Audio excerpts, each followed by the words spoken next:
Hello, and welcome to this Federalist Society virtual event. My name is Sam Fendler, and I'm an Assistant Director of Practice Groups with the Federalist Society. Today, we're excited to host Sweet v. Cardona, the administration's other student loan cancellation program with Jesse Panuccio. Jesse is a partner in Boies Schiller's Washington, D.C. and Fort Lauderdale offices. Jesse has served as the Associate Attorney General of the United States, the number 3 position at the DOJ, and as General Counsel to the Governor of Florida. Today, Jesse's practice focuses on high-stakes litigation and appeals, particularly in the areas of regulation and crisis management. You can find Jesse's full and impressive bio on our website, fedsoc.org. After Jesse delivers his opening remarks, we will turn to you, the audience, for questions. If you have a question, please enter it into the Q&A function at the bottom of your Zoom window, and we'll do our best to answer as many as we can. Finally, I'll note that, as always, all expressions of opinion today are those of our guest speaker and not the Federalist Society. Jesse, thank you very much for joining us today. Thank you, Sam. Pleasure to be here. Great. Now, the title of our program today is Sweet v. Cardona, the administration's other student loan cancellation program. Can you start off by telling us what is meant by that and give us some background of the case? Well, I'd be glad to, Sam. And thanks again. Thanks to the Federalist Society for inviting me to discuss this important case. I think it's a case that deserves greater awareness by those who are following these issues. So let me take you through it. What is this case, Sweet v. Cardona, all about? What is the title of this teleforum all about? To unpack that, I need to start by first explaining a little bit about something called borrower defense, which is a facet of the federal student loan program, but it may be something that even those who have some basic awareness of federal student loans may not know exists. So let's start with the Higher Education Act, Title IV of the HEA, as I'll call it throughout the rest of our conversation.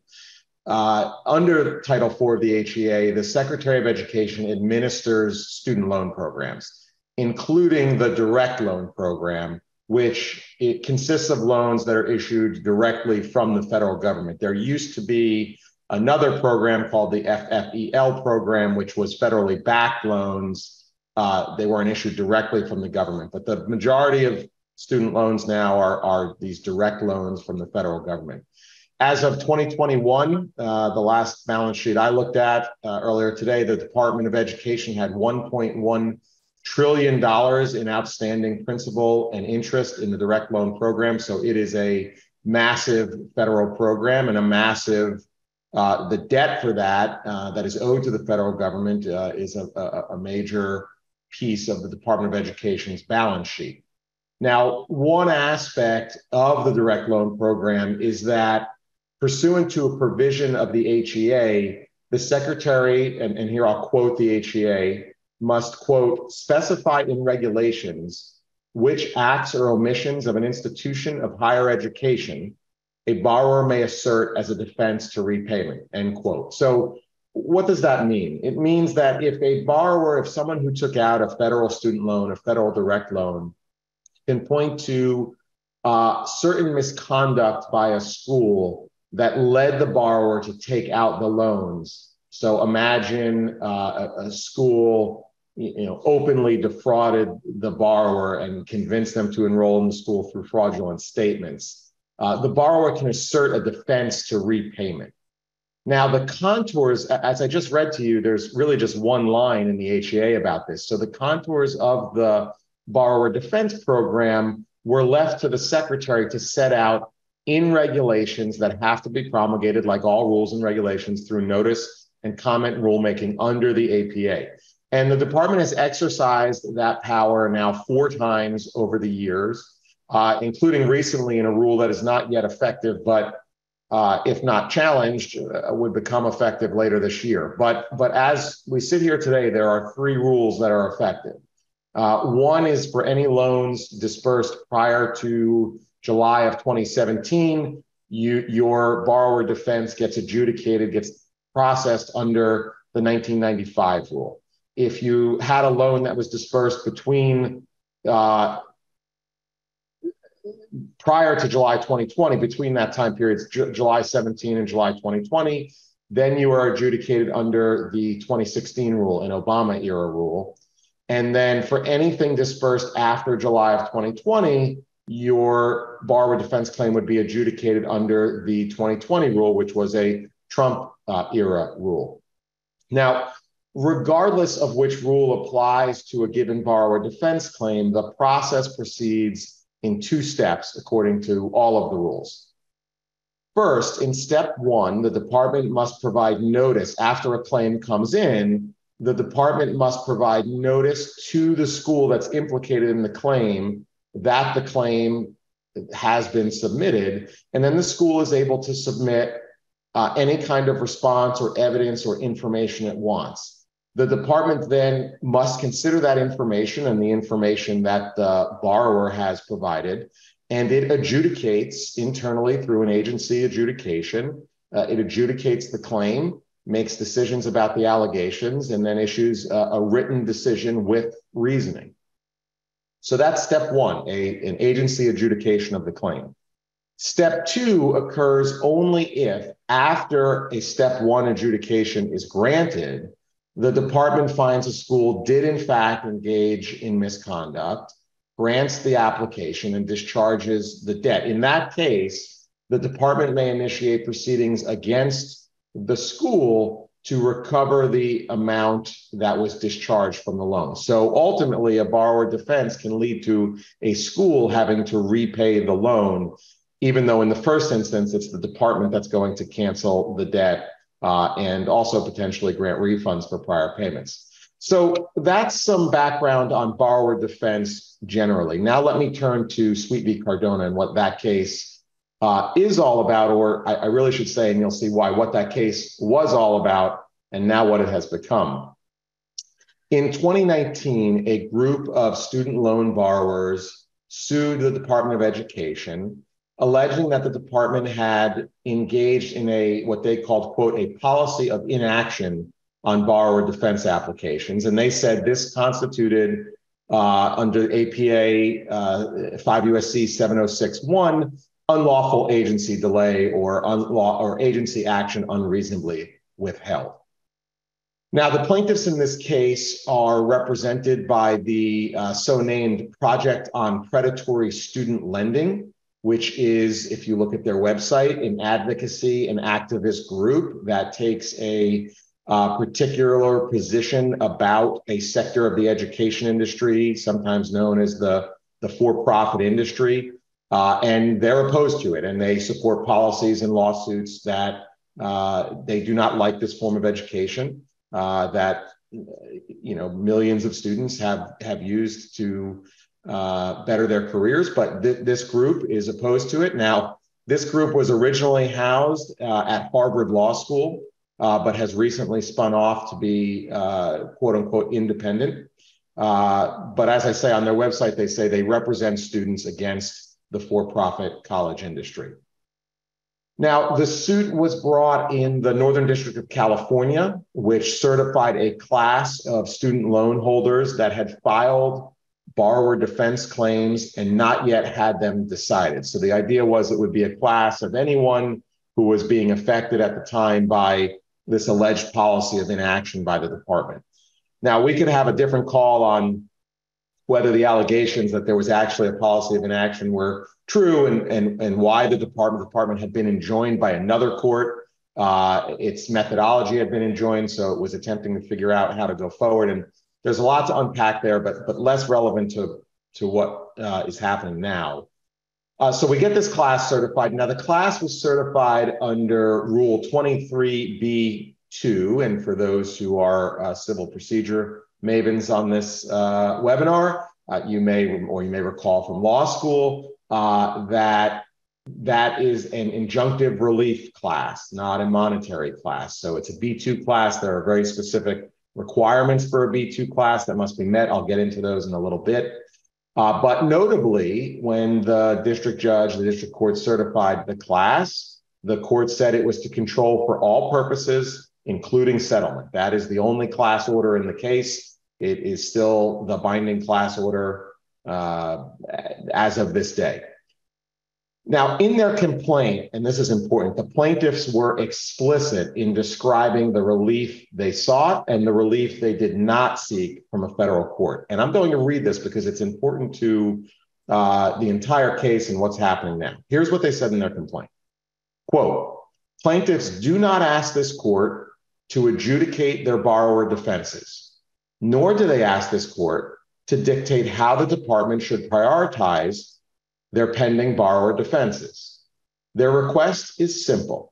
They seek an order compelling the department to start granting or denying their borrower defenses and vacating the department's policy of withholding resolution, end quote. So that's what this case was about. That's the relief the plaintiffs sought. Keep that in mind. We'll get to it in a little bit as to why that is so important now. In 2020, as the case went on, the parties, and this was still during the last administration, during the Trump administration, the parties reached a full settlement, which they lodged with the court. And that settlement would have had the department restart adjudications and issue borrower defense decisions on a timeline that had been agreed to.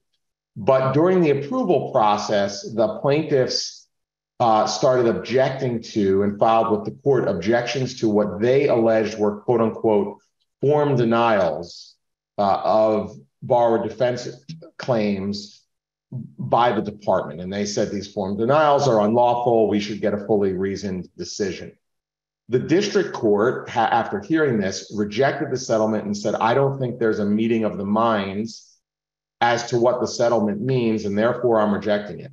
And then the court did something very unusual for a district court. Rather than have the plaintiffs direct the case, that settlement's denied, case has got to go forward, it's the plaintiff's case, they decide. The district court instructed the plaintiffs as to how the case would move forward from there. And they said, you're going to take extra record discovery. Remember, this was an APA unlawful delay case. And without seeking it, the plaintiffs were granted extra record discovery, including depositions of high-ranking Department of Education officials and extensive document discovery outside of the administrative record. The court then also directed plaintiffs to file a summary judgment paper, and the case was going to proceed from there. After that, the plaintiffs added a second count. So remember, there was only one count in the case at this point. It was about unlawful delay. They added a second count. They had a supplemental complaint. They said, we're also challenging these form denials. And we say, quote, the department should have to lawfully adjudicate each and every borrower defense application, end quote. After that, plaintiffs spent many months pursuing this extra record discovery, and they spent more than a year in this case, focused solely on trying to get a deposition of the former Secretary of Education, former Secretary DeVos. That effort ultimately led the Ninth Circuit to issue an extraordinary writ of mandamus, blocking the deposition, which the district court had allowed over objection. During that appeal, which took a year, plaintiffs failed to advance the litigation at all. They essentially stood down on all of their claims while they were trying to score this high-profile deposition. That will also become relevant as they now complain about the need for immediate relief. As it turns out, while the Ninth Circuit mandamus case was pending, the Project on Predatory Student Lending was secretly negotiating a settlement inside the halls of the Biden administration. This was not known to the public or to anyone else who was potentially interested in the case at the time. And especially interesting is that at the Ninth Circuit oral argument on the deposition issue, a judge specifically asked the Department of Education and the plaintiffs whether such negotiations were occurring, and both of those parties essentially sidestepped the question and refused to give the Ninth Circuit a straight answer as to whether negotiations were happening and whether a settlement was imminent and what that settlement might look like. The parties, interestingly, after the Ninth Circuit, just after the Ninth Circuit issued its mandamus writ, all of a sudden the parties told the district court on a public filing in the docket that lo and behold, they had been negotiating a settlement and the case might go away. And so, maybe this deposition wasn't necessary after all. On June 22nd, about 6 months later, meanwhile, the district judge does not vacate anything because there is no settlement. So there's still a summary judgment schedule in the case. On June 22nd, just as summary judgment briefs were coming due, the parties and being filed, the parties announced they had reached a class settlement and they moved the court for preliminary approval. The draft settlement lodged with the court looked nothing like the lawsuit that had been pending and had been litigated for the last 3 years. And I'll get to that in a second. But first, I should note something fairly extraordinary about this. I just said the settlement is lodged on June 22nd.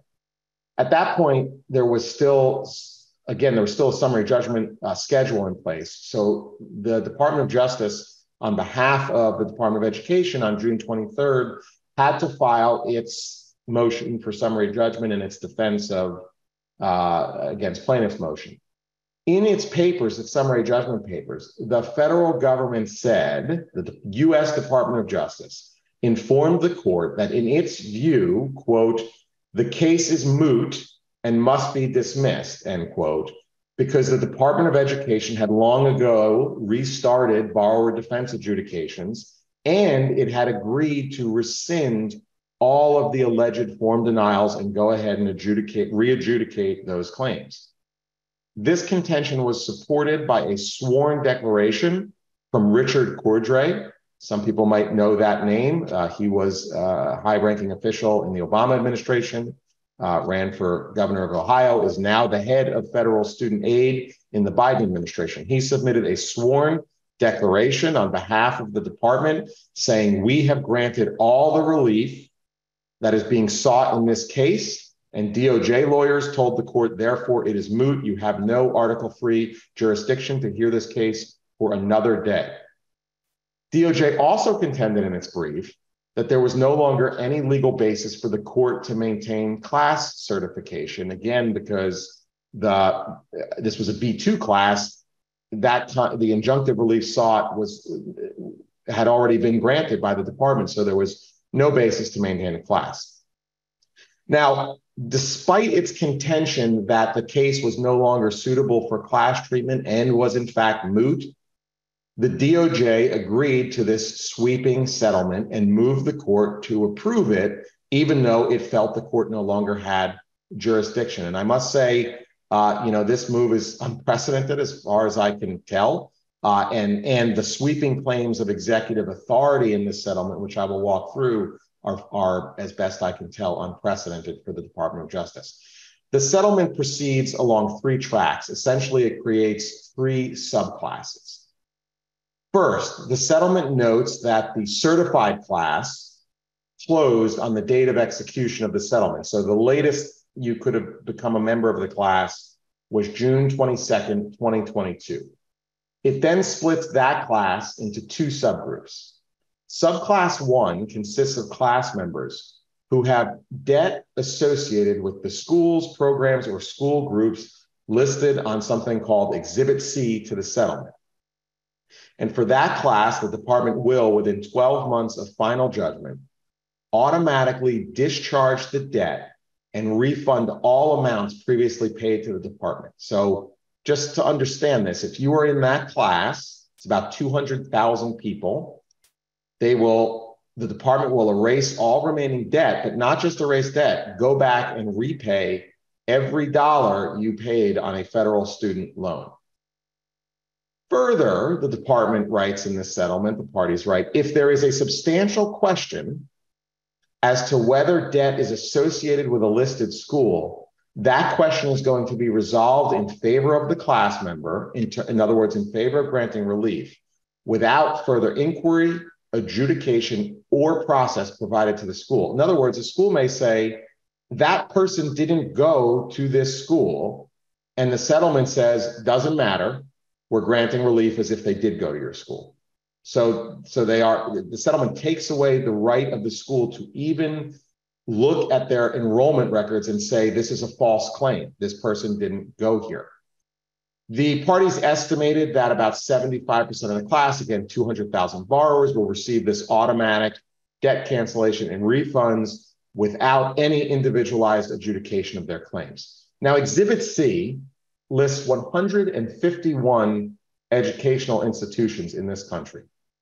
And the settlement offers zero, none, no explanation as to why any school is on this list. But the motion seeking preliminary approval offered a single sentence of explanation. Now think about this. The Department of Education, US federal regulator for educational institutions in this country, is making a major determination about 151 educational students, and they offered one line of explanation, and this is what it is. Quote, because the department has identified common evidence of institutional misconduct by the schools, programs, and school groups identified in Exhibit C to the agreement, it has determined that every class member whose relevant loan debt is associated with those schools should be provided presumptive relief under the settlement due to strong indicia regarding substantial misconduct by the listed schools, whether credibly alleged or in some instances proven, and the high rate of class members with applications related to the listed schools. Now that's a mouthful, that's a single sentence, but I would urge anyone interested in this, go pull it, and we can put the we can put the briefs on your website, Sam, on Federal Society's website. But what the department is saying here is just based on allegations and the number of them, we are concluding guilt. We're not actually saying we adjudicated it and found any of the allegations to be proven. We're just saying, based on the high rate of class members with applications related to the schools, we're going to go ahead and determine what they call, quote, substantial misconduct by the listed schools. So, let me just repeat this. The U.S. Department of Education has decided to provide blanket cancellation of student debt and refunds of all prior payments based solely on alleged misconduct, without ever having conducted a single adjudication or heard a single defense from any of 151 listed schools. And the process was so cursory, secretive, and hasty that incredibly, after the district court granted preliminary approval of the settlement, the parties file a motion with the court and they say, we need to actually remove several schools from the list because they were included based on unexplained, quote, clerical errors. And we're going to go ahead and add another school to the list. But again, we're not explaining why that particular school is being added to the list. So this was so sloppy by the Department of Education that they had to come hat in hand to the court and say 4 of these schools don't even belong on the list. It was just a mistake. But again, no explanation to anyone, including those schools, how they got on the list in the first place. So that's subclass 1, debt cancellation and refunds for 200,000 borrowers who have never proven a single allegation, and 151 educational institutions find themselves on a list that supposedly represents their federal regulator's determination that they engage in substantial misconduct.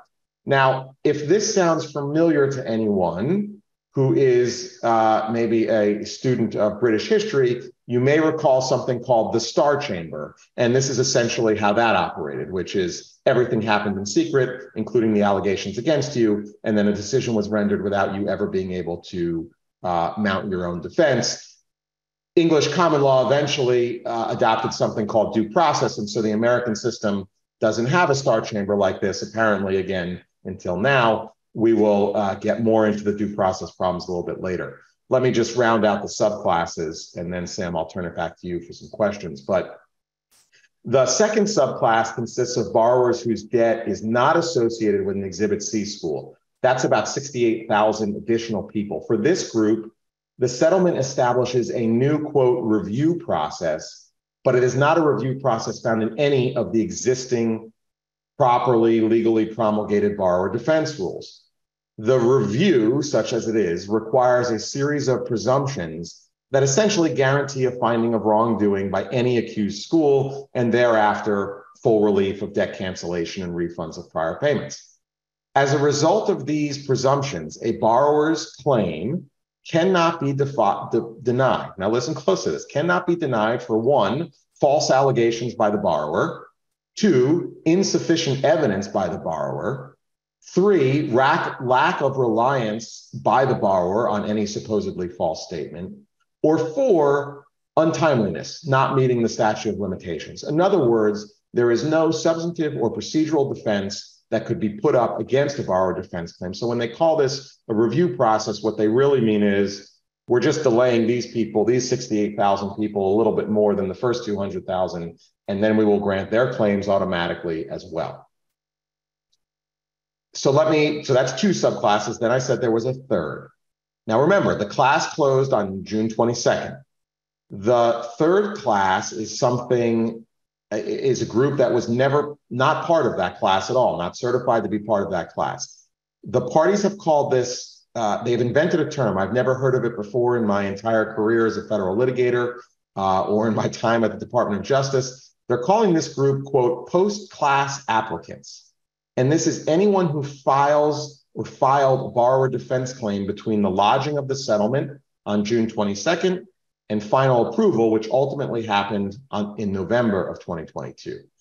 In other words, at the time it was lodged, the settlement created an avenue to include any person who held a federal student loan and just filed a claim.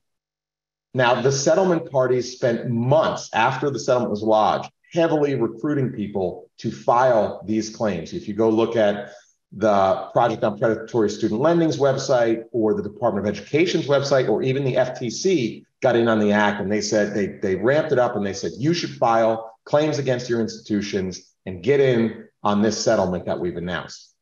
Now, as it turned out, and maybe unsurprisingly, given the recruitment, this post-class applicants group turned out to have nearly as many people as the original certified class, essentially doubling the potential cost of the settlement from about $7.5 billion, as best we can tell, to probably 15 or 20 billion at this point, although the Department of Education has not been transparent with the public or the court about the true cost of this settlement. They're sort of ramming it through and not giving anyone numbers about, they're giving the plaintiffs numbers secretly, but the public is not allowed to see how much this settlement is going to cost. Now, for post-class applicants, this third group, the settlement requires the Department of Education to, again, to quote, review their applications. But as I told you earlier, you may remember, depending on when your loan was dispersed, you will either be adjudicated under the Clinton era rule, the Obama era rule, or the Trump era rule. This settlement does away with all of that for the post-class applicants and says, if you filed during this time, we're going to adjudicate you under the Obama era rule, no matter what, even if you should be under the 2020 rule. Now, what's interesting is the 2020 rule gives a lot more due process protections to the schools and requires a bit more in terms of proving your claim. So the department has gone back to the earlier, less stringent rule through this settlement. Now, if the Department of Education does not complete this so-called review within 36 months, regardless of the reason, and regardless of what's in the claim, even if it's a completely bogus claim, the department must automatically grant the claim and grant full relief. That is cancellation of debt and full repayment of prior payments. So what's really going on there, if you read between the lines, is the Department of Education can simply sit on these adjudications for 3 years and then automatically grant another 200,000 plus of these applications. Again, regardless of timeliness, regardless of substance, regardless of falsity, they get their application, their borrower defense application granted. So, that's what's known as the Sweet v. Cardona settlement. I honestly am struggling to find a time when I have come across anything like it. It sets up an entirely new regulatory regime. It spends billions of dollars out of the Treasury without an appropriation from Congress. And it was collusively cooked up behind closed doors between an advocacy group and a regulator that it lobbies, that it seeks action from without any input from most of the affected parties or the public or Congress. Now, as you might expect, the settlement came as a shock to institutions that found themselves without notice on the department's Exhibit C list or otherwise affected by the settlement. And that list caused and is still causing, as should be obvious, reputational, programmatic, and financial harm to the schools on it. Accordingly, 4 schools sought to intervene so they could object to the settlement. They sought to intervene once it was lodged and file objections to approval. Both plaintiffs and the department opposed intervention, with the department going so far as to file a declaration stating that the determination that led to Exhibit C could not be used for non-settlement purposes. In other words, it was this determination of substantial misconduct was significant enough for the department to enter a $20 billion settlement, but it was a ticket good for this trip only. The district court rejected intervention as of right, but it did grant permissive intervention for the purpose of the parties lodging objections to the settlement. So, Sam, I've been talking about this for a while. There's more to go, but it's a complicated case to understand for those who haven't been following it. So I wanted to lay out the borrower defense regime, the settlement, which creates a new borrower defense regime. The key takeaway, just in terms of understanding the settlement, is this.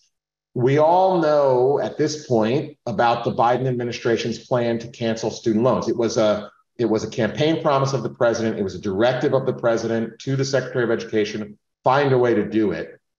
And their main plan is what's called the 1020 plan. It's what was heard at the Supreme Court last week, the Nebraska and Brown litigation, where they say under the HEROES Act, because of COVID, they can cancel massive amounts of student debt on a blanket basis. Now, reading tea leaves at the court, looks like that claim of authority might be in some trouble. So why is this case important? Well, this case is the backup plan. This shows you their backup plan, that as soon as the Supreme Court says you can't do this under the HEROES Act, the Department of Education is going to pivot and say, no problem. We can do this under the HEA, same thing. We have sweeping authority under the HEA to cancel any loans, because if they can, and that's what they're using to justify the settlement, the HEA. If we can do this under for this settlement, we can cancel all student loans. Now, I'll get into this point a little further, likely in a few minutes, based on your question, Sam. But the key point is that if you care about this issue, if you think the Secretary of Education and the President of the United States do not have unilateral authority to cancel $1.7 trillion of federal debt with the stroke of a pen, and that Congress should have some say in that, or the courts should be some kind of check on that, then you need to be following this case too. What's going on in the Supreme Court is important. What's going on here is the backup action, and it may eventually become the lead theory that they have. So with that, Sam, I've been going for a while. Let me flip it back to you and see what other questions you might have. Well, Jesse, those are excellent opening remarks, and it gives us both a solid foundation and a lot to think about going forward. But I want to start by asking you something a bit smaller, and then we can walk it out. You've explained why the parties had an interest in intervening. What objections specifically have they raised? Well, that's a good question. And that's probably the last piece I need to provide to round this out. I've quipped elsewhere that to describe this settlement is to state why it's illegal. I think just probably from hearing my description, the folks watching this, if any of them are federal litigators at all, probably have already identified 5 or 6 objections that they would have to it. There are so many problems, it's hard to know where to begin, but let me catalog a few of the major objections. I'd recommend our briefing to others. And, I should disclose, I'm not sure I did at the beginning, I represent a party in this case. So I represent one of the interveners. I'd meant to say that at the beginning. So folks should certainly come to their own conclusion. You can go read the government's briefing and the plaintiff's briefing, and they'll tell you why they think we're wrong. But, this is our view, my view on the case. So I'll tell you what our objections have been. First, as the DOJ explained back in June, the United States Department of Justice, in a brief signed by DOJ and submitted to a federal judge, said the court had lost jurisdiction of this case some time ago. The case is moot, and thereafter the court had no power to consider or approve the settlement. Once a case is moot, that's it. It must be dismissed. Federal courts cannot act without jurisdiction. The plaintiffs were very clear throughout this case. Remember that quote I read from their complaint at the beginning of this call. They only sought a restart of adjudications and a withdrawal of any supposed form denials. They received that a long time ago. Richard Cordray in his declaration swore up and down to the federal court that that relief had been granted. So notably, even as the DOJ pressed the court to approve this settlement and maintain jurisdiction over the case, it told the court, you don't have jurisdiction. And to this day, the DOJ has never retracted that statement. It is their position that the case is moot. And every time we raise this, DOJ drops a footnote and they say, we're not going to brief jurisdictional issues. That's for the plaintiffs to brief. I honestly think that is stunning for the Department of Justice to have the view that a case is moot, but then also say a federal court can enter an order that spends $20 billion of taxpayer money and makes sweeping findings about federal authority without the DOJ believing that there's actually jurisdiction for the case to go forward. I think it's an absolutely stunning position by the Department of Justice that I am hoping they will be forced to publicly explain somewhere, either in front of a court or in front of Congress, because it is a stunning position for the department to take. Another objection, and again, one that DOJ itself explained in its summary judgment in a brief in June, is that class treatment is no longer proper under, this is a class settlement, it's no longer proper under Rule 23. Now, there are a lot of reasons for this, and there's a lot of briefing on it, but I'll highlight just a few. First, for post-class applicants, remember that third group that I said was added and they were recruited and they just filed claims?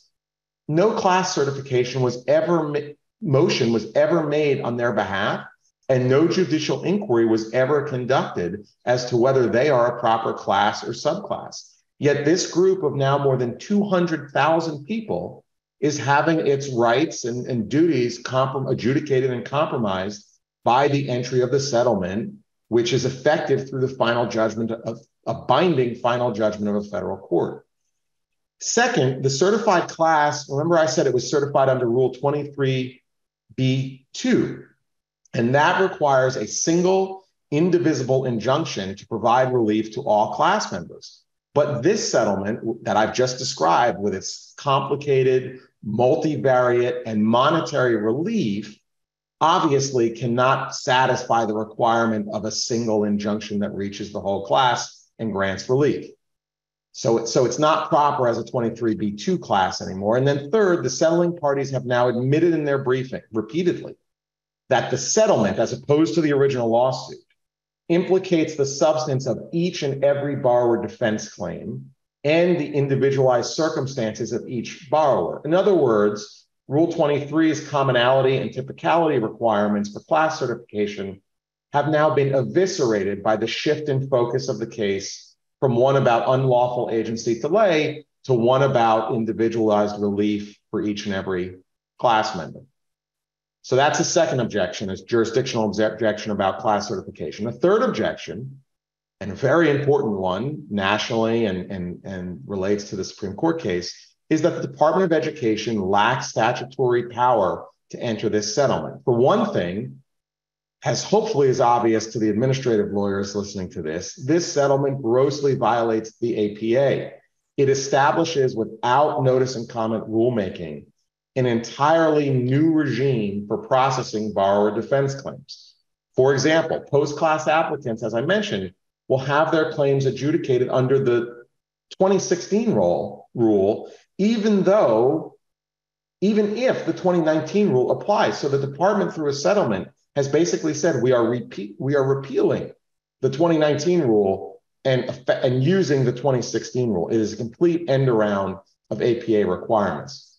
More fundamentally, on the statutory front, the department has identified only the HEA, the Higher Education Act, as providing authority for its actions here. Now, interestingly, the department does not rely on the HEROES Act as it does in the Nebraska v. Biden case. Specifically here, the department points to 20 U.S.C. 1082A6, and that says, quote, in the performance of and with respect to the functions, powers, and duties vested in him by this part, the secretary may enforce, pay, compromise, waive, release any right, title, claim, lien, or demand, however acquired, including any equity or any right of redemption. Now, again, that's 20, for those who want to see, it's 20 USC 1082 A sub A6 or A sub 6. Now, there are many problems with this argument. I won't get into them all. But first, subsection 1082A6 applies to loans, as I said, issued under, quote, this part. Now, the issue for the department is this part that is being referred to there refers to FFEL loans, not to the direct loans that make up the bulk of borrower defense claims and the claims at issue in this case. So on its face, this one single statutory provision that they've claimed for authority does not apply to the loans at issue. Now, the department says, well, that's okay because the HEA for direct loans says, quote, they shall have the same terms, conditions, and benefits and be available in the same amounts as loans made to borrowers in the FFEL program.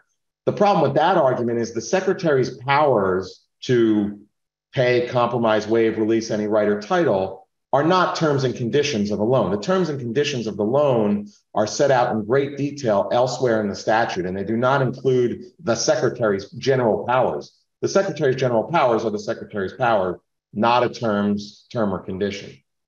But even if the government is right, that the direct loan provisions of the HEA incorporate 1082A, then DOJ and the Department of Education have another problem. And that problem is that 1082A2, so they're trying to move under 1082A6. But if they go back a few paragraphs and look at 1082A2, it bars federal courts from issuing any, quote, injunction or other similar process against the secretary, end quote. So if they are right that there is an incorporation into the direct loan program of 1082A, then the federal court still does not have jurisdiction to enter this settlement because the settlement is essentially an injunction against the department. So either way the government cuts it, they cannot get there. Either they don't have the incorporated authority, or if it is incorporated, they have a jurisdictional bar.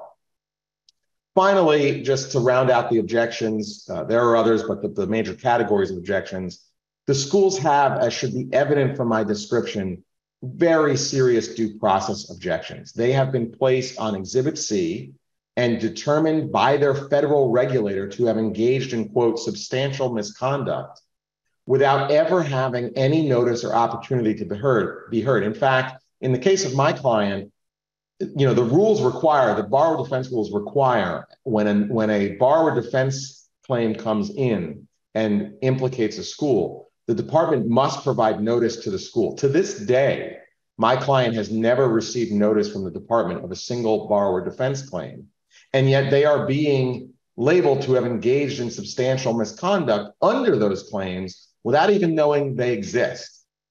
These schools have been stripped of their rights under lawfully promulgated agency rules, and they are suffering imminent and increasing reputational harm, which then snowballs into programmatic and financial harm over time. We have filed declarations showing some of that already, and it will only keep increasing with time. So long answer, Sam, but that's those are the objections in a nutshell. So these are the objections that you made in your capacity representing one of these schools at the district court level, I'm guessing, right? Right. And so how did the district court rule on these arguments, and where is the case now? Good question. I'll keep this short, but after hearing the objections in the fall and having a final approval on the motion for a hearing on the motion for final approval, the district court rejected all objections to the settlement and granted final approval in November of 2022. 3 of the intervening institutions filed a notice of appeal and then moved the district court to stay its judgment pending resolution of the appeal. The court then held a hearing on the stay and denied it. The district court did grant a very temporary stay so that the schools could file a stay motion in the Ninth Circuit, but the court only stayed effectuation of the settlement as to borrowers who went to the 3 intervening institutions. It did not grant a stay, even a temporary stay, as to the whole settlement. So the 3 schools have now filed a stay motion in the Ninth Circuit, which is pending. I believe the federal government actually just filed its brief moments ago, I think right before I got on this call, so I haven't seen it yet. But meanwhile, it appears from what we can tell that the federal government has opted not to give the Ninth Circuit the opportunity to rule and is instead moving forward immediately with debt cancellation, despite having a year or more to do so under the settlement. So I think that will be something the federal DOJ lawyer is going to have to stand up and explain to some Ninth Circuit judges as to why they didn't provide that opportunity to the Ninth Circuit. My own personal perspective is this is about as raw an exercise of unchecked executive power as you can imagine. The administration is essentially taking the view that it will wait for neither Congress nor the judicial branch to have a say in serious questions like this. So take that for what you will in terms of how the federal government is conducting itself here. And Jesse, you mentioned that the Ninth Circuit has seen this case once before. And what happened there? Yeah, we talked about that a little bit. The plaintiffs, again, they were represented by this Project on Predatory Student Lending, which on their website, tells you what they are. They are a group that has a particular view of what American education should look like and not look like. And they push very hard for that. And they, sort of have their enemies lists of schools they're going to go after, and they go after them. They sought to take the deposition of the former Secretary of Education as sort of a high profile. A lot of times these are gambits, they're stunts in litigation.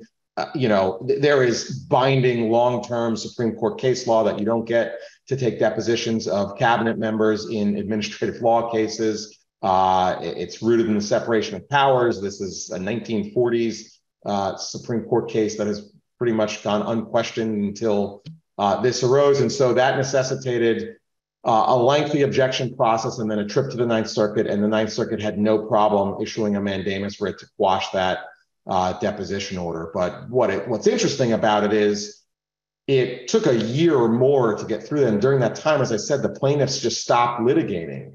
Now, in opposing a stay, they say, well, we can't possibly wait for an appeal because we'll be harmed.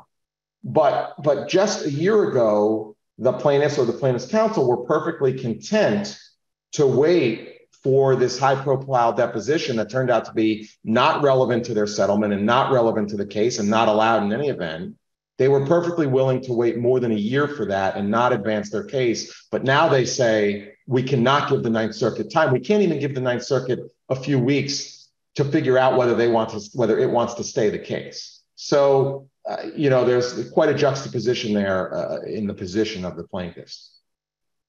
Earlier in your remarks, you were talking about sort of a lull in the case where the plaintiffs weren't advancing and there were some conversations, presumably behind closed doors. I mean, certainly not open to the public. This sounds similar to practices in the past that some have called sue and settle practices that we saw some years ago under previous administrations. I'm wondering if you could talk to us about sue and settle practices, what those look like, what that means, and if you think this case right now represents something like that. Good question. Yes, so sue and settle, it wasn't unique, but it certainly was on steroids during the Obama administration.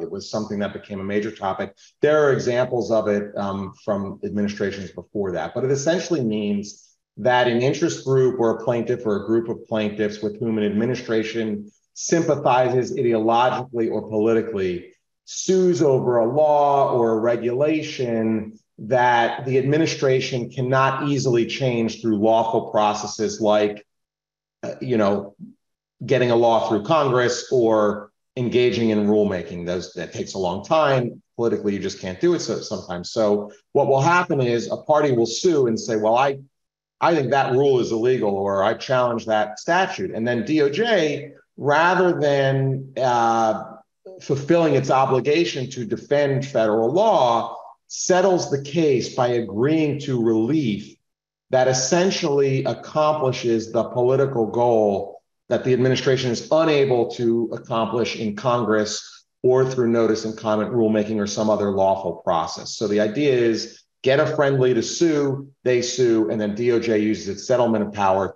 to accomplish what the underlying agency itself could not accomplish. So, let's just, this is an example of that, because has Congress passed debt relief? No. Just a few years ago, Speaker of the House Pelosi said, we have to do this, and we haven't done it. And now all of a sudden, the department is able to do it through a settlement signed off on by the Attorney General. If you can't get it through Congress, you should not be able to do it through a settlement. Now, when I was back at DOJ, and you gave me a promotion, Sam, I don't want anyone to think I was resume pending acting. I was in an acting role back then, but when I was there, it was a focus of our leadership team at the time to put guardrails around this and get rid of this, I think, terrible abuse of DOJ's power. And so we prohibited sue and settle. You could have legitimate settlements, but you can't do this kind of thing and do something that could not be achieved through other lawful means, including even adjudication to final judgment. Unfortunately, one of the Attorney General Garland's first acts in the first few months of his tenure was to eliminate those guardrails. And so I think we're seeing a backslide into sue and settle practices at DOJ. And if you worry about separation of powers, if you think Congress should control the power of the purse, this is something to watch especially closely and frankly, to be concerned about. No question. And I think that ties in neatly to what is kind of in the background or perhaps looming over this entire case, which is the current cases in front of the Supreme Court. About student loan relief.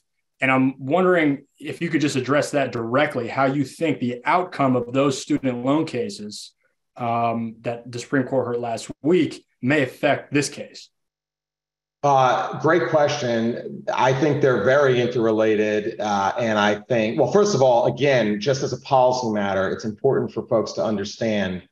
I say this is the backup plan. I mean, this is the backup plan, right? If the Supreme Court says the HEROES Act does not allow blanket loan cancellation, we now know the administration is going to immediately pivot and say, no problem, I've got another statute. Let's try that one. And who knows what they'll have after that. Maybe we'll just keep going through all of the federal statutes, but they're going to say the HEA allows this. So, but there's some similar language. So to the extent the Supreme Court gives us some meaning about what the HEROES Act or interprets the HEROES Act, to the extent we get further fleshing out of the major questions doctrine and whether Congress actually did hide a $1.7 trillion blanket loan cancellation power in these provisions of the HEROES Act, I think that will have a great effect on this case and what might get said about the HEA. So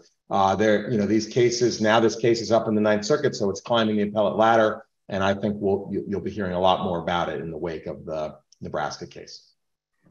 If I remember correctly, Jesse, you were saying that the amount of money that's specifically involved in this Sweet case is not exactly known, but I think one could presume that there might be less money at stake in this case than in the cases that the Supreme Court heard last week, Nebraska v. Biden. Does that mean that the major questions, what does that mean for the major questions doctrine as it relates to this Sweet case? Good question. Well, is there less money at stake? I mean, no and yes. I mean, to the extent that the settlement, how much money is going to go out under this settlement, we don't exactly know because, again, there's been a total lack of transparency. We know it's at least minimum $7.5 billion, and that's for the first two subclasses, roughly speaking. We know they've doubled thereabouts the number in their recruiting efforts in the last 3 months. We know they've doubled that. So let's assume it's going to be another 7.58 billion. So, you're approaching 15 billion, 20 billion. That's a big number. But, and they've said this in their briefing. They said, well, it's not as much as the Nebraska case and not as much as EPA West Virginia. They're in the hundreds of billions. So therefore, major questions doesn't apply. But major questions isn't about a single dollar amount for a single application of the claimed power. The question is, what is the power you are claiming? And what would be the implications of that power if the agency has it? The power they are claiming under the HEA is that at any time, for any reason, the Secretary of Education can waive or otherwise cancel every single student loan in the country. That currently stands, and it will grow as there are more loans, at $1.7 trillion. And that's just the debt that is owed. In this settlement, they're saying not only are we going to cancel the debt, we're going to refund the prior payments. So I don't know, add another few trillion onto the power they're claiming. So when they say in this case, major questions doesn't apply, it's a complete misdirection to point to the specific dollar amount of this settlement, unknown as it is. You have to look at the power they are claiming and what its implications are. And its implications are absolutely sweeping. It will make the Secretary of Education, I guess second only to the Treasury Secretary in terms of financial power and the power to alter the economy of this country. I mean, this is an economy altering power that they are claiming. No question. Have there been any amici in this case yet? Not yet. It's been in the district court. We're now in the Ninth Circuit, so I expect that would change. I would think that any of this coalition of states that are objecting to the claim of authority and the implications for them under blanket cancellation of loans under the HEROES Act would have an equal or greater interest in this case. As I mentioned, the HEA authority is just the backup plan, not just it is, significantly is the backup plan. And of course, anyone who cares about the rule of law, who thinks that the separation of powers is meaningful, who thinks that Rule 23 or federal jurisdiction matters, should be aghast by this case and would hopefully get involved. So I'm hoping we'll see some robust amicus participation. Jesse, I want to ask you, you were talking about the post-class applicants. And just based on what you said, I'm curious your opinion on this. Is there a possibility that someone totally unrelated to these 151 schools and potentially lacking a legitimate case for borrower defense, as we know the requirements for borrower defense, as we know what that means, could somebody potentially receive loan relief as a post-class applicant, kind of regardless of how they're connected to the schools and to the requirements for borrower defense?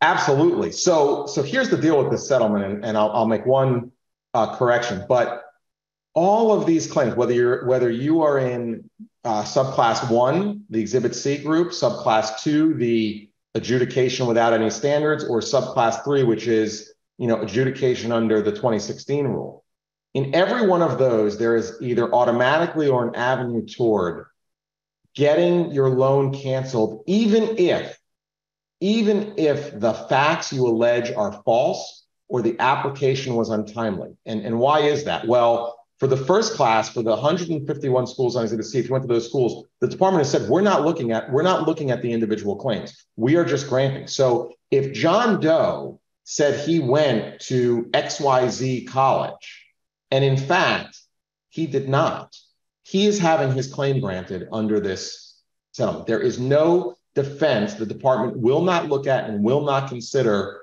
false allegations or unproven allegations or lack of reliance.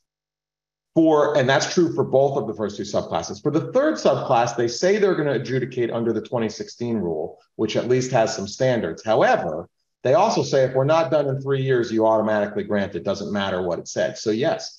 And one correction, Sam, if you're in the post-class applicants, you're outside of the 151 schools. Well, no, I'm sorry. You could be inside the 150. It could be post-class. But post-class applicants deal with every institution in the country. Okay. Everyone from Harvard University, where the plaintiffs' counsel worked, to the schools on the list, to the smallest community college in the country, is implicated by the post-class applicants potentially. Jesse, you've given us a lot to think about, and our time is running short. I'm wondering if you have any final thoughts for the audience. Well, one, just want to thank you, Sam, for moderating and asking these incisive questions. I want to thank the Federalist Society for hosting this. Of course, this is the Federalist Society welcomes debate, so don't take my word for what's going on. Go read the briefing, read the court's opinion, see who you think has the better of it. But, my own view is a fair look at this settlement will show that our objections are very substantial. And for those who are interested in the education space in this country or federal power and separation of powers, this is a case to watch as it makes its way through the Ninth Circuit and perhaps beyond. But that's all from me, Sam. Excellent. Well, certainly from me, and of course, on behalf of the Federalist Society as well, I want to thank you for sharing both your time and your expertise with us today. I want to thank our audience too for joining us. We greatly appreciate your participation. Please check out our website, fedsoc.org, or follow us on all major social media platforms at FedSoc to stay up to date with announcements and upcoming webinars. Thank you all once more for tuning in, and we are adjourned.